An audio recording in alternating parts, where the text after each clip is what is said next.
जब हम अपनी दुकान या बिजनेस से किसी कस्टमर को नकद या उधार माल बेचते हैं तो उसकी एकदम सही एंट्री टैली में कैसे की जाती है। आज हम कैश सेल्स और क्रेडिट माल बेचने की एंट्री को बिल्कुल बारीकी से समझेंगे और साथ ही यह भी देखेंगे कि कस्टमर का बेसिक बिल प्रिंट कैसे किया जाता है। तो वीडियो को बिना स्किप किए पूरा जरूर देखें। चलिए शुरू करते हैं। Good evening everyone. चल जैसा कि कल की क्लासेस में हमने डिस्कस किया था कि किस तरीके से हम परचेज पर काम कर रहे थे। आज उसी के जैसा एक पॉइंट हमारे पास आएगा जिसका नाम है सेल्स। सेल्स में हम किस तरीके से काम करेंगे, चलिए सीखते हैं। तो उसके लिए हमको चलना है बाउचर पे। बाउचर पर जाने के बाद आप यहाँ से आएंगे F8 पर। F8 पर आने के बाद F8 पर आ गए। F8 पे आने के बाद आप आएंगे चेंज मोड पे। चेंज मोड पे आप आ जाओ एज बाउचर। एज बाउचर, अब जैसे नगद आपने बेचा है तो कैश, यहाँ आपने लिखा बैलेंस।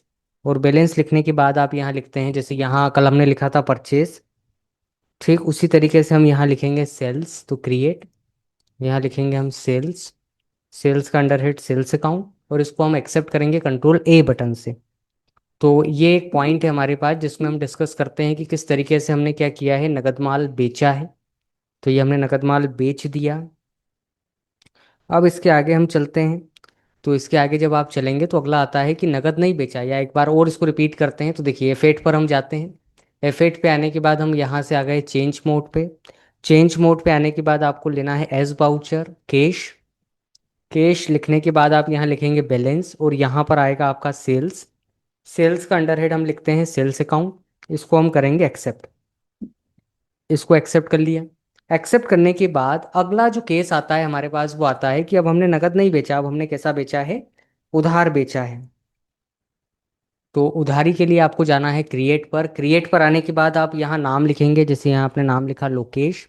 और जब हम कल माल खरीद रहे थे तो अंडर हेड हम लिख रहे थे क्रेडिटर, क्योंकि ये लेनदार है। मतलब हम चूंकि इस केस में क्या है, लेनदार है।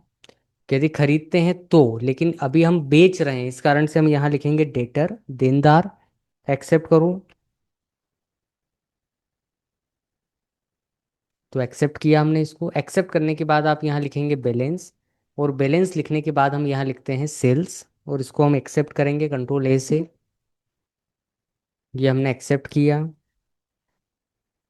तो एक्सेप्ट करने के बाद आप यहाँ से आते हैं कहाँ पर, F6 पर। तो हम F6 पर आ गए। F6 पर आप आएंगे लोकेश। तो यहाँ पर आप बैलेंस देख रहे हैं, कितना बैलेंस है हमारे पास, 20,000 रुपये। तो यहाँ लिखेंगे आप 20,000 रुपये। और 20,000 रुपये लिखने के बाद हम यहाँ लिखेंगे कैश, और इसको हम एक्सेप्ट करेंगे कंट्रोल A से। तो यहाँ से हमने एक्सेप्ट किया। तो ये इस तरीके से हम नगद और उधार का काम करते हैं। एक बार और देखते हैं उधारी का काम। उधारी में यदि आपको बेचना है, सेल करना है, तो आप F8 पर जाएंगे। F8 पर आने के बाद हम यहाँ से आते हैं कहाँ पर, तो यहाँ से आ गए हम F8 पर। ये F8 पे आने के बाद चेंज मोड। चेंज मोड पे आपको आना है एस बाउचर। जो भी एक नाम है वो नाम आप यहाँ लिखेंगे, जैसे मैंने आपसे कहा दीपक। और जब हम किसी व्यक्ति से माल खरीद रहे थे, कल वाला केस आप याद करें, कल हम जब माल खरीद रहे थे तो उसका अंडरहेड था क्रेडिटर। अब चूंकि हम माल बेच रहे हैं तो इस केस में आएगा सन्ड्री डेटर। तो यहाँ लिखा हमने सन्ड्री डेटर। डेटर लिखने के बाद हम यहाँ बैलेंस लिखते हैं, जैसे 10,000 रुपये। और यहाँ पर आएगा हमारा सेल्स।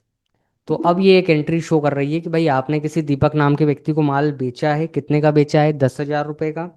अब सामने वाला वो जो पेमेंट करेगा वो हमारे लिए क्या रहेगा, रिसिप्ट। तो F6, क्या नाम है, दीपक। कितना बैलेंस दिखा रहा है, 10,000 रुपये। और यहाँ पर हम लिखेंगे कैश। यहाँ लिख दो आप कैश, और इसको आप क्या कर लेंगे, एक्सेप्ट कर लेंगे। तो ये इस तरीके से हम मैनेज करते हैं। तो ये होने के बाद आज हमारे F4 हो गया, 5 हो गया, 6 हो गया, 9 हो गया, और एक आज हमारा 8 हो गया। ये पांचों ऑप्शंस, पांचों जो बाउचर है, अलग अलग हमारे counter, payment, receipt, purchase, sales. इनमें कोई डाउट हो तो अब आप मुझसे पूछ सकते हैं। दोस्तों, वीडियो में आगे बढ़ने से पहले एक छोटी सी जानकारी। अगर आप टैली प्राइम को सिर्फ ऊपर ऊपर से नहीं बल्कि एक प्रोफेशनल अकाउंटेंट की तरह एकदम प्रैक्टिकल तरीके से सीखना चाहते हैं तो आप हमारे 35 days live tally prime course का हिस्सा बन सकते हैं। इस कोर्स में मैं आपको लाइव ट्रेनिंग देता हूं, साथ ही आपको प्रैक्टिस के लिए डेली असाइनमेंट्स, नोट्स और हर क्लास की रिकॉर्डिंग भी मिलती है, वो भी एकदम आसान हिंदी में। अगर आप सच में अपनी अकाउंटिंग स्किल्स को नेक्स्ट लेवल पर ले जाना चाहते हैं तो रिकॉर्डेड कोर्स लिंक नीचे डिस्क्रिप्शन और पिन किए हुए कमेंट में है, वहां जाकर आप डिटेल्स चेक कर सकते हैं। ये जो F8 है हमारा, इसको लेकर कोई डाउट हो तो आप पूछिए।